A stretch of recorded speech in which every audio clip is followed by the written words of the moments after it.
Hey guys, hello, welcome back to the channel Code for Android. So today आज हम ऐसी problem discuss करेंगे जो कि मोस्ट कॉमन है आजकल के टाइम पे प्रोजेक्ट्स में। चाहे आप एंड्रॉयड के लिए कर रहे हो, चाहे आप किसी और डोमेन के लिए कर रहे हो, फ़र्क नहीं पड़ता। फ़र्क ऐसा है कि डोमेन स्पेसिफिक नहीं होते हैं ये सारे प्रॉब्लम्स। किसी भी सॉफ्टवेयर में ये प्रॉब्लम्स आ सकते हैं, ठीक है। तो हम एक एग्जाम्पल के थ्रू इसे सॉल्व करने की कोशिश करेंगे। पहले हम बैड केस लेंगे, फिर हम अच्छा केस लेंगे। तो एक एग्जांपल जो मैंने उठाया है इस प्रॉब्लम के लिए, वो बेसिकली प्रॉब्लम ये ऐसी है कि कभी भी मान लो हमें वेदर का डेटा देखना है, अपने ऐप में ही देखना है फ़ोन के, तो हम क्या करते हैं, हमें लेटेस्ट डेटा मिलता है, ठीक है। अब ये सारा का सारा डेटा किसके पास है? ये सारा का सारा डेटा एक थर्ड पार्टी है, उनके पास है। तो हमने मान लो एक क्लास बनाई, वो क्लास क्या करती है, इस थर्ड पार्टी के पास जाती है, डेटा उठाती है और अपडेटेड वैल्यू हमें देती है। सिंप्लिसिटी के लिए तीन ही वैल्यू ले लेते हैं, जैसे कि ह्यूमिडिटी, प्रेशर और टेम्परेचर। कभी भी हम ये तीन फंक्शंस को कॉल करते हैं तो हमें नया डेटा मिलता है, ठीक है। अब हमारा मेन टास्क ये है कि वो जो डेटा आया है उसको हमें यूज़र को डिस्प्ले कराना है।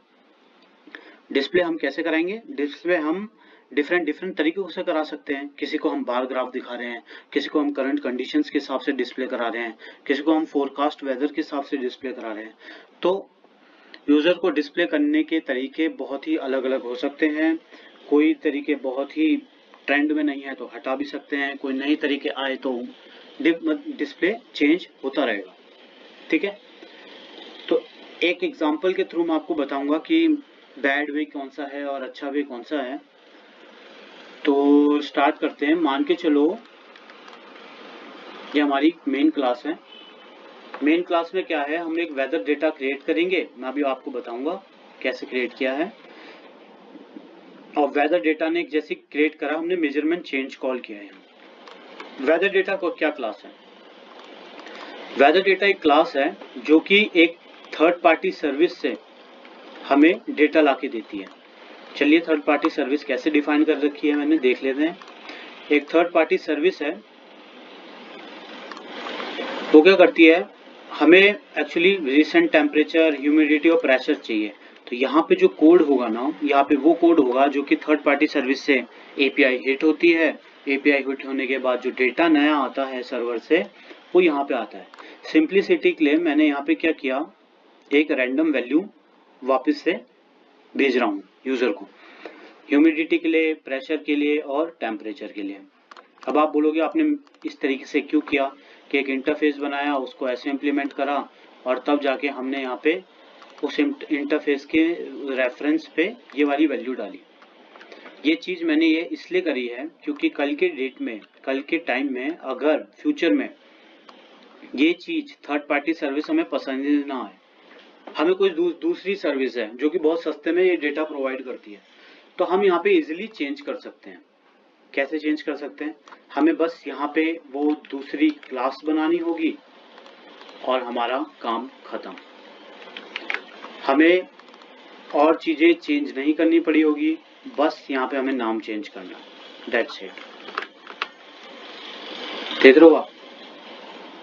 अगर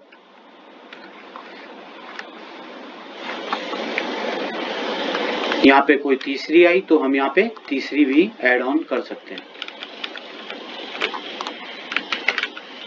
ठीक है। तो यहाँ से अब इस सर्विस से हमें रिसेंट डेटा मिलता है। हम इस सर्विस से गए, हमने वो सर्विस बनाई। ये हमारे तीन तरीके के डिस्प्लेज हैं फिलहाल के लिए: current condition display, forecast display, statistics display. अब इन डिस्प्ले में होता क्या है, एक अपडेट मेथड है। मान के चलो कहीं पे कोई डेटा अपडेट हुआ है वेदर डेटा में, तो हमें अपने डिस्प्ले का डेटा भी तो अपडेट कराना है, उस यूआई को अपडेट कराना है। उसके लिए ये फंक्शन है जिसमें तीन तरीके की वैल्यू आती है।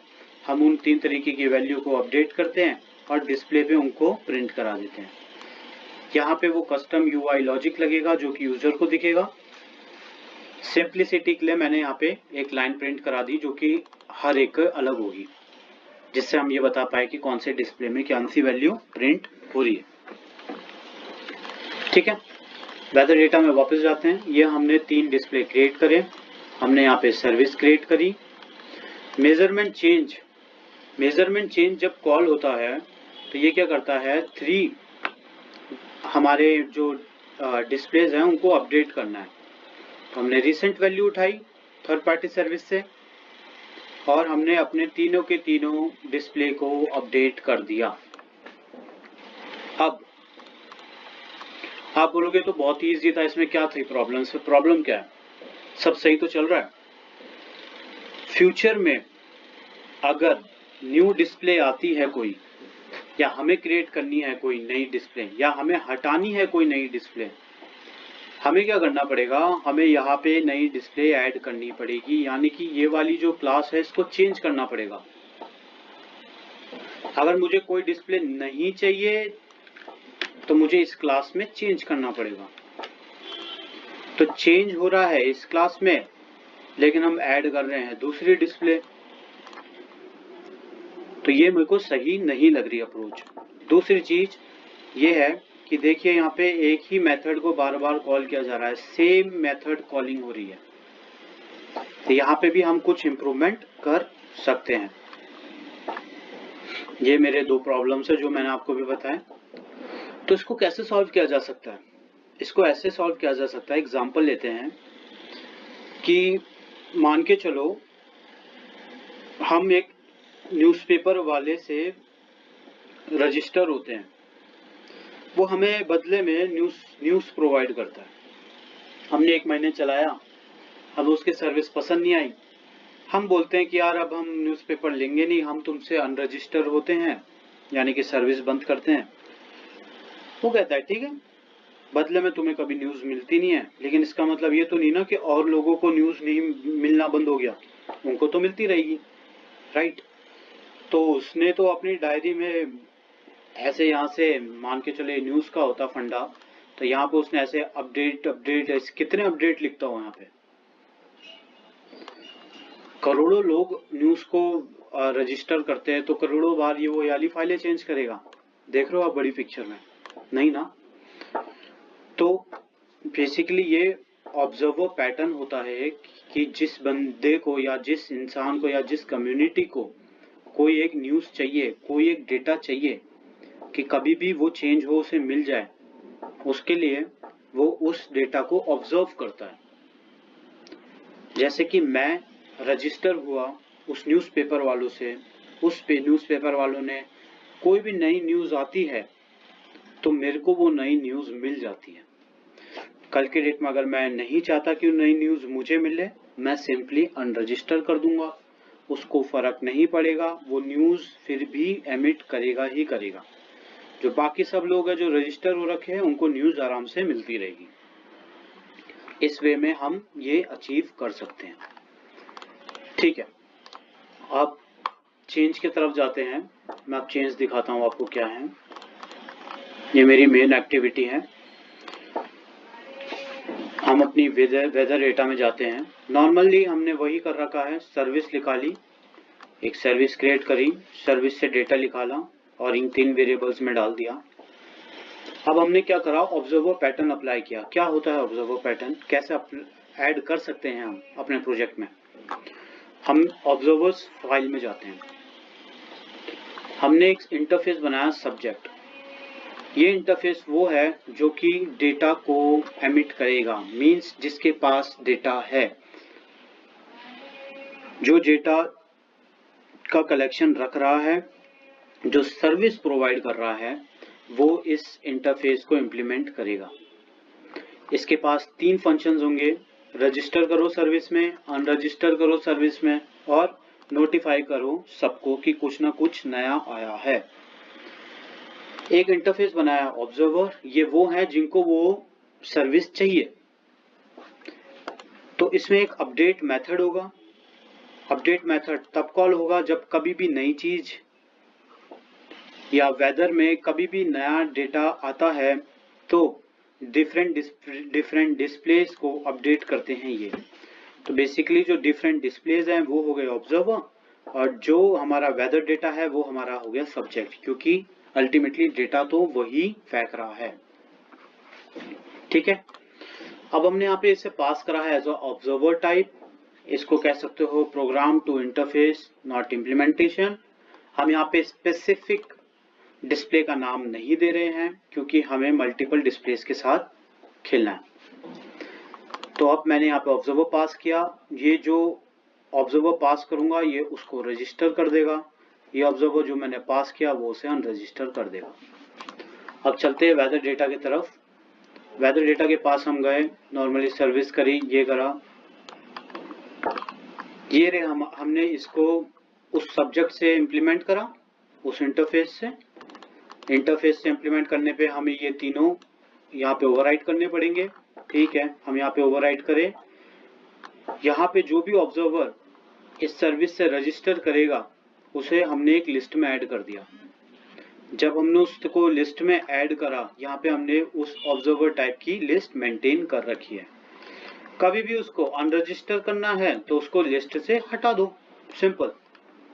और कभी भी अगर नया डेटा आता है तो इस लिस्ट में जितने भी ऑब्जर्वर या जितने भी डिस्प्ले के तरीके, डिफरेंट डिस्प्ले टाइप्स हमारे साथ ऐड है, उनको अपडेट कर दो अपनी रिसेंट वैल्यू। जब भी ये लाइन कॉल होगी, जो भी डिस्प्ले हमारे साथ अटैच होगा, यानी कि वेदर डेटा के साथ अटैच होगा, उसको वो डेटा रिसेंटली मिल जाएगा ऑन अपडेट मेथड के थ्रू। ऑन अपडेट मेथड हमारा ये रहा। ठीक है, अब हमने क्या करा, मेजरमेंट चेंज हुआ। मान लो मेजरमेंट कहीं पे चेंज होता है, हम रिसेंट वैल्यूज निकालते हैं और हम नोटिफाई एवरीवन को कॉल कर देते हैं। नोटिफाई एवरीवन क्या करेगा, उसकी लिस्ट में जितने भी डिस्प्लेस पड़े हुए हैं उन सब का एक मेथड कॉल कर देगा, वो है अपडेट। इस क्लास को नहीं पता कि वो डिस्प्ले कौन सी थी, वो डिस्प्ले स्टैटिक्स की थी, फोरकास्ट थी, या कौन सी कोई डिफरेंट डिस्प्ले थी, उसको फर्क नहीं पड़ता इस वेदर डेटा क्लास को। बस इसको ये फर्क पड़ता है कि वो जो डिस्प्ले क्लास है वो इम्प्लीमेंट करे उस ऑब्जर्वर इंटरफेस को, बस। ठीक है, इस ऑब्जर्वर इंटरफेस पे जाते हैं और कोई ना एक यहाँ पे डिस्प्ले देखते हैं। हमारा करंट कंडीशन डिस्प्ले है जो कि हमारा ऑब्जर्वर को कर रहा है, और डिस्प्ले एलिमेंट एक नॉर्मली एक डिस्प्ले फंक्शन है, इसमें कुछ ज़्यादा ऐसा है नहीं। ठीक है, हमने यहाँ पे 3 वेरिएबल्स लिए, उनको जैसे ही ऑन अपडेट कॉल होता है हम यहाँ पे उनको अपडेट करते हैं और यहाँ पे डिस्प्ले कॉल कर देते हैं, और नॉर्मली यहाँ पे शो हो जाता है वो यूजर को। जब भी हम इसका ऑब्जेक्ट क्रिएट कर रहे हैं, हम उस वेदर डेटा पे रजिस्टर कर दे रहे हैं। अब ये डेटा कोई और भी हो सकता है आगे चल के। अभी मैंने क्या करा, इसको देखो, यहाँ पे मैंने वेदर डेटा पास करा, इस वेदर डेटा से मैं रजिस्टर टू सर्विस हो गया। लेकिन अगर कल या इन फ्यूचर पे ये जो वेदर डेटा है ये हमें नहीं चाहिए, इसके बदले कोई और डेटा आ गया जो हमें प्रोवाइड करता है, तो हमें यहाँ पे भी चेंज करना पड़ेगा, जो कि गलत है। तो हमें इसको program to interface not implementation का रूल लगाना पड़ेगा, जो कि हम यहाँ पे सब्जेक्ट लिख सकते हैं। कल अगर कोई भी जो कि सब्जेक्ट टाइप का है वो अगर इसको बनाएगा तो ये इजीली यहाँ पे हमें आप बिल्कुल भी चेंजिंग नहीं चाहिए। ठीक है, अब जाते हैं इसको यहाँ पे ऑन मेजरमेंट चेंज में, इसने नोटिफाई एवरीवन करा, तो एक बार गो थ्रू कर लेते हैं मेन एक्टिविटी को, कैसे हो रहा है काम। वेदर डेटा का क्रिएट करा, एक बार मैं एक्चुअली रन करके ही दिखा देता हूँ। Oops. दो मेन क्लासेस,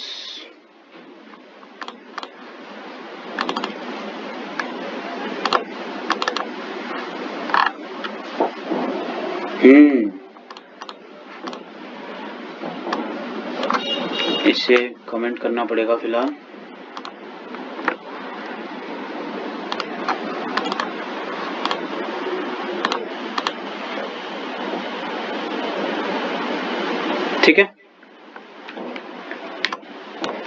हमने सबसे पहले वेदर डेटा क्रिएट करा, हमने करा weather data dot measurement change, measurement हो गया चेंज, यानी कि हमने लेटेस्ट वैल्यू उठाई और जितने भी डिस्प्लेस थे उनको अपडेट कर दिया। एट दिस करंट पॉइंट हमारे साथ कोई भी डिस्प्ले ऐड नहीं था, इसलिए इसने कुछ भी यहाँ पे प्रिंट नहीं किया, यहाँ पे लाइन कुछ आई नहीं क्योंकि यहाँ पे उसने कुछ प्रिंट करा ही नहीं। फिर हमने क्या करा, एक बिल्कुल नया तरीके का डिस्प्ले बनाया, हमने इसका ऑब्जेक्ट बनाया। जैसे ही हमने इसका ऑब्जेक्ट बनाया, अब क्या होता है, यहाँ पे जैसे ही इसका ऑब्जेक्ट क्रिएट होता है, मैंने यहाँ पे ये लाइन कॉल कर रखी है। इट मीन्स जैसे ही इसका ऑब्जेक्ट क्रिएट होगा, इस वाले डिस्प्ले को रजिस्टर कर दो उस वेदर डेटा के साथ।